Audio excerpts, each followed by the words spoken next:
Mi nombre es Miguel Rodríguez López, soy arqueólogo. Vamos a estar discutiendo hoy el tema del erotismo en las culturas prehispánicas de América. Y lo hacemos porque hay esta exposición de arte erótico, expresiones del arte erótico de algunas de estas culturas que se expone en el Museo de las Américas. El erotismo y la sexualidad son temas muy comunes en el arte antiguo, incluso antes del arte prehispánico, lo hay en el paleolítico europeo y de otros lugares. Se conocen dibujos y representaciones eróticas y sexuales en las cuevas antiguas, porque es parte de la naturaleza humana, ambas cosas, ¿verdad? Y tenemos que separar un poco lo que representa la sexualidad, que es obviamente pues, la representación física, biológica de los seres humanos, que tienen unos elementos sexuales, representaciones que se hacen, ¿verdad?, para ilustrar que una figura es hombre o mujer, pues tiene unos atributos sexuales que ya conocemos. En el caso del erotismo hay que ir un poquito más allá, que no necesariamente es la intención del artista antiguo era expresarse que se trata de una figura humana masculina o femenina, sino que llama también a la cuestión del acto sexual de diferentes tipos o formas, ¿verdad? Y de una expresión ya de estímulo del interés que llame la atención el aspecto sexual de una persona, que no necesariamente simplemente definir los atributos sexuales de un hombre o de una mujer. Así que en esta exposición de erotismo, de esta colección particular que hay, la colección Catlet, que es una colección que pertenece al Museo de las Américas, la gran mayoría de las piezas son obviamente de carácter erótico, representan figuras humanas con diferentes posiciones o relaciones sexuales, y en algunos casos, que mayormente masculinos, es interesante, ¿verdad?, que mayormente son piezas masculinas, donde se representa un hombre, ¿verdad?, y obviamente una actitud claramente de estimular el deseo, el apetito o el interés sexual del que observa la pieza o del que está representado en la pieza también, cuando son parejas. Pero tenemos que verlo también esto desde el punto de vista de cierto contexto antropológico, porque estamos estudiando la conducta humana en épocas antiguas, y parte de la conducta humana en todas las épocas ha sido la actividad sexual, la reproducción, la identidad sexual, la asociación por ejemplo, de los hombres con el poder. Y obviamente vamos a ver algunas de estas piezas donde representan caciques, jefes con un gran poder político y social, y se representan como masculinos, ¿verdad?, la masculinidad. La mayoría de estas sociedades antiguas, especialmente de América, eran sociedades machistas, ¿verdad?, donde el hombre era la figura principal de la sociedad, el que mandaba, el que tenía su máximo de poder.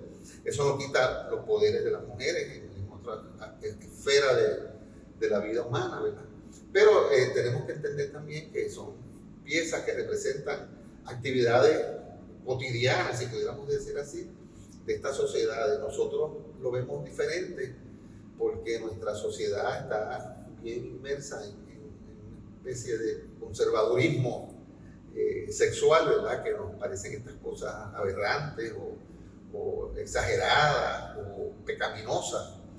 Y ese no era el caso de estos grupos antiguos. Así que vamos a pasar por la sala, vamos a ver algunas de las piezas, que son piezas donde se representan en alguna forma actividad sexual o interés o erotismo, que es lo que mayormente enfocan las piezas de esta colección.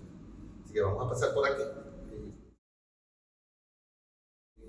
Como se ve, ¿verdad?, que podemos ver, todas las piezas son antropomorfas, que quiere decir que son seres humanos mayormente masculinos. Hay también algunas piezas femeninas o parejas, ¿verdad?, pero mayormente son seres humanos en diferentes tipos de actividad sexual o simplemente mostrando, ¿verdad?, que son hombres en estos casos, lo vemos allá, ¿verdad?, presentando o tocándose o agarrando el pene como un símbolo. Yo lo veo así, creo que muchos de los antropólogos lo ven así, un símbolo de identificación del poder político que tenían, que viene también del hecho de que son hombres. Y obviamente el pene es uno de los atributos principales, ¿verdad?, de la figura física de la biología masculina.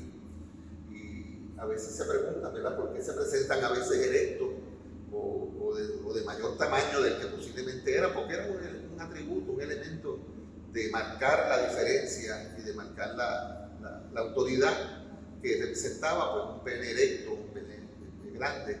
En algunas sociedades, incluso en Europa, ¿verdad?, en Pompeya, habían unos murales y unos mosaicos que representaban hasta un dios que ellos tenían con un pene grande. Pero lo que hacían era, desfilaban las personas que tenían esa característica en los desfiles que hacían en la ciudad y se reían de ellos, se burlaban, era una forma de burla, ¿verdad?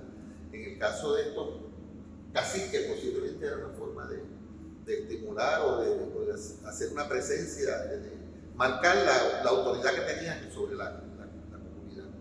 Y algunos también están en diferentes posiciones sexuales, como una pareja, ¿verdad?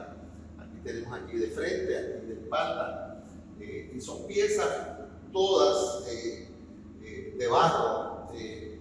La composición, en algunas que están rotas se ve que son huecas, pero son de muy bien hechas, o sea, son de muy buena calidad. Estas piezas mayormente de las de esta colección son originarias de la cultura torita de Ecuador. Sin embargo, el arte erótico alcanza su expresión mayor en la cultura mochica, los moches del Perú. Pero parece que por alguna razón, entre el Ecuador, el Perú y el sur de Colombia, en esa región, fue donde más se ha manifestado estas características sexuales y eróticas del arte precolombino. Hay otras culturas que también presentan, ¿verdad?, los mayas, los aztecas, los taínos también, pero no a ese nivel, ¿verdad?, como vemos aquí, que son unas presentaciones gráficas de muy buena calidad, de cerámica, que obviamente dedicaban tiempo, dedicaban artesanos o artesanas para trabajar estos temas. Y vemos esta colección que son cientos de piezas, ¿verdad?, que hay una sola, aquí lo que hay en esta sala es una muestra, pero que de diferentes posiciones o presentaciones. Algo importante que no debemos solamente fijar en el aspecto sexual, sino que son figuras humanas que representan seres humanos y cada una tiene unas características propias: las caras, los ojos, los peinados o los gorros o los sombreros que tienen algunos de ellos, ¿verdad?, muy particulares. Algunas parecen los cráneos exageradamente grandes, pueden ser de formación craneal, que era una técnica. O sea que debemos utilizar estas figuritas no solamente para ver, ¿verdad?, el aspecto erótico sexual, sino también para ver cómo eran sus vestimentas, cómo eran sus adornos, porque se presentaban tales como ellos eran, ¿verdad?, con sus atributos, sus narijeras, las piezas de la nariz, sus sombreros, sus tocados, sus peinados, sus ropas que usaban en algunos casos, ¿verdad?, algunos tipos de ropa, collares. Así que debemos verlo como un elemento antropológico total, ¿verdad?, una figura total, que sí en particular pues está representando ese aspecto de la vida humana, que es la sexualidad y el erotismo. Así que, ¿verdad?, lo tenemos aquí, lo pueden ir viendo en diferentes tamaños. Algunas son piezas pequeñas, otras son mucho más grandes, como vamos a ver pronto. Pero es interesante, ¿verdad? Yo hice un estudio de la cerámica de los moches en el Perú, y de una colección arqueológica de más de 800 vasijas, más de 500 representaban algún elemento sexual y erótico, lo que obviamente indica que estos grupos particulares tenían unas preocupaciones o unas inquietudes o unas expresiones de este tipo sexual y erótico mucho más allá que otros grupos, ¿verdad? Quizás en otros grupos se enfocaban más sobre aspectos de la decoración física o de las relaciones entre ellos como familiares, pero en este caso, por algunas que hay que estudiarlo, ¿verdad?, porque no se sabe por qué. en algunos casos, algunas sociedades humanas le han dado más énfasis, quizás porque sus creencias religiosas se lo permiten, no son tabú, como en el caso del cristianismo o del islam, ¿verdad? Por ejemplo, también. Y por ejemplo, tenemos estas culturas en Egipto antiguo, en la India, que con mucha naturalidad expresan su sentido sexual y erótico sin ningún problema mayor. A los europeos sí les pasa, ¿verdad? Que tienen el peso fuerte del cristianismo, que señala que estas cosas tienen un elemento de pecado, de tabú, de que se esconden, de que la gente se tiene que esconder para tener relaciones sexuales, que no es algo visible, que no se debe, y los que lo hacen pues se castigan, ¿verdad? Muchas de estas piezas lamentablemente fueron destruidas por los conquistadores cuando las encontraban, especialmente por de los religiosos, ¿verdad? Estos posiblemente permanecieron bajo la tierra y que después fueron excavadas por arqueólogos. O pasaba también que había personas que, aunque estaban imbuidos en este mundo, ¿verdad?, de conservadurismo y religiosidad, las consideraban obras de arte y las guardaban. Y ahora pues estamos un poquito más liberales, y es que están, ¿verdad?, saliendo a reducir las colecciones que están en algunos museos, como en este caso esta colección del Museo de las Américas, que pienso que pues, Puerto Rico ya tiene suficiente madurez para ver estas piezas desde el punto de vista artístico, antropológico y también erótico y sexual. Son piezas grandes, ¿verdad?, implican un trabajo cerámico, artístico, artesanal muy detallado. Miren esto con las manos, la cara, las narigueras siempre están presentes, ¿verdad? Que son las orejeras, que son los adornos de oreja que también usaban, y los peinados o tocados que tenían en la cabeza, o algún tipo de sombrero. Alguna gente piensa que eran peinados, ¿verdad?, diferentes que tenían, muy elegantes, y mayormente son representaciones, obviamente, por los penes también, que son representaciones masculinas. Pues vuelvo y digo, ¿verdad?, que por qué mayormente masculinas, porque bueno, el hombre era el símbolo del poder, ¿verdad? Era el máximo símbolo de poder de un hombre, de un cacique, de un rey, pues era sus atributos masculinos, y entre ellos pues era la fuerza, la inteligencia, la capacidad, pero también el elemento de identificación sexual también que ellos tenían. Y a veces, como les planteé a ustedes ahorita, pues eran órganos exagerados, no correspondían a la realidad, y era una forma de manifestar un gran poder, una gran presencia, ¿verdad?, cuando tenían alguna ceremonia pública, etc. Así que tenemos, ¿verdad?, esta a mí me gusta mucho porque también están pintadas, tienen algún resto de pintura roja, algunas son cerámica gris, que no parecen haber tenido pintura originalmente, pero en este caso sí. Esta tiene algo de interés también.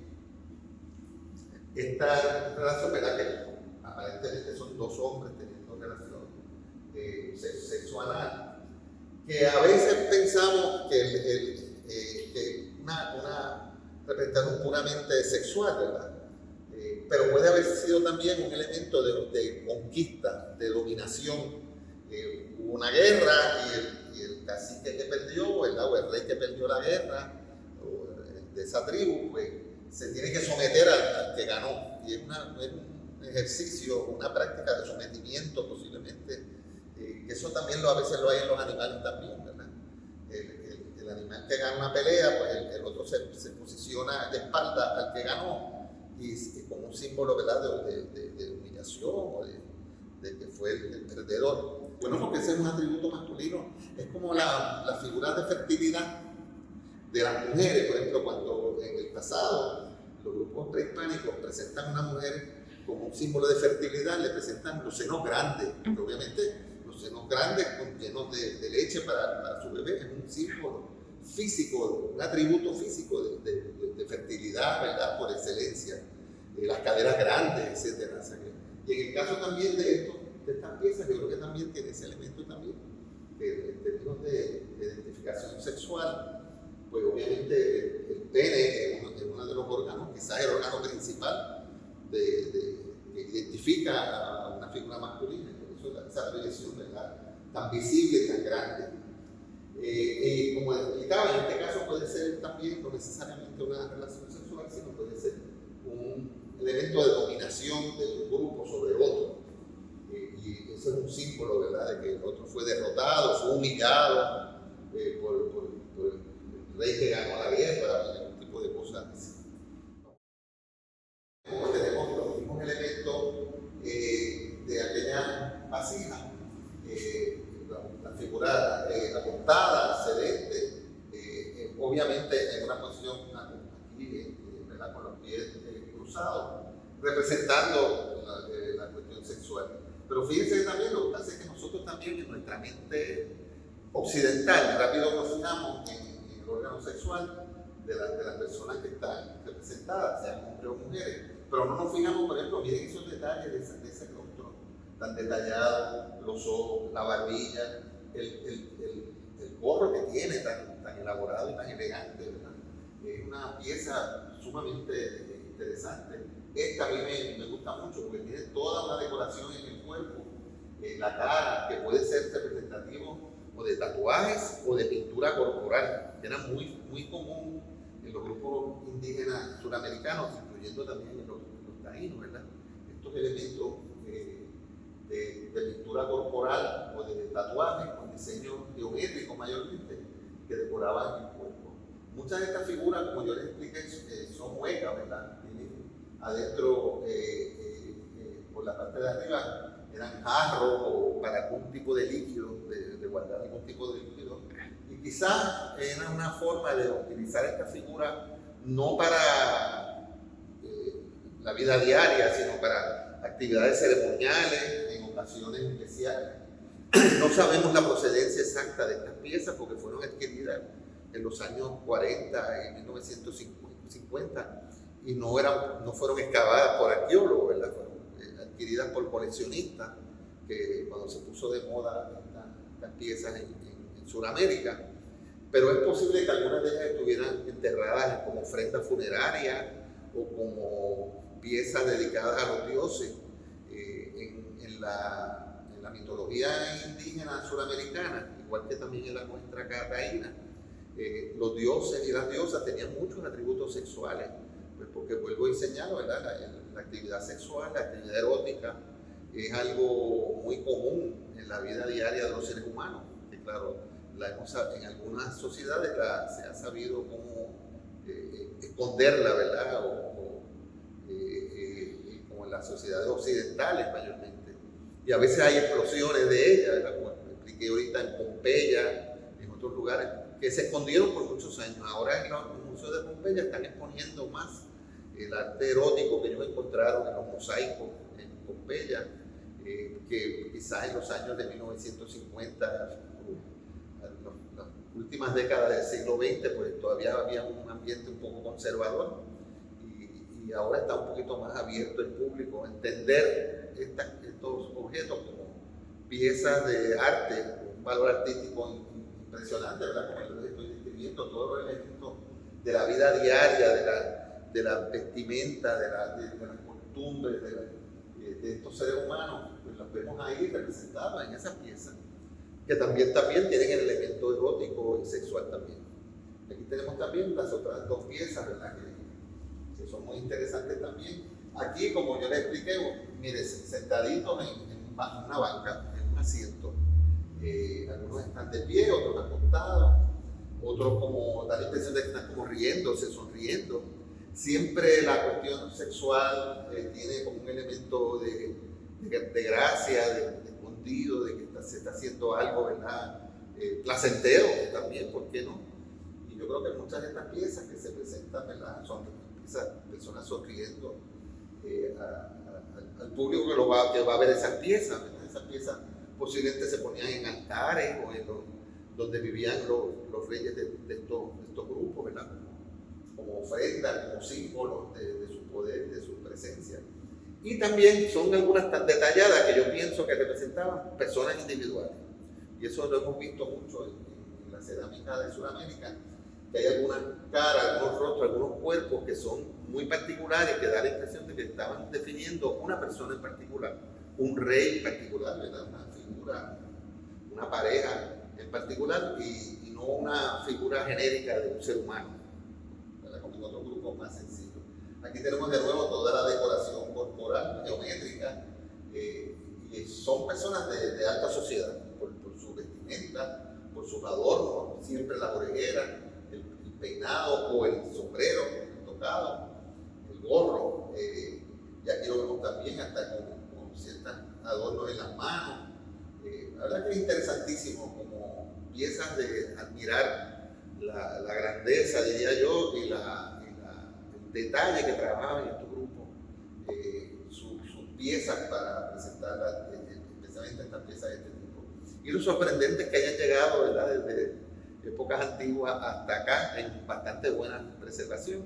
Pienso fue que se adquirieron en una época que todavía se podían conseguir estas piezas, la gente podía ir a comprarlas en Ecuador, en Perú. Ahora no, ahora están reglamentadas, obviamente la arqueología está muy reglamentada, y cada vez que hay un descubrimiento de este tipo en algún lugar, pues el gobierno interviene y protege el sitio para que se excabe debidamente por arqueólogos, ¿verdad?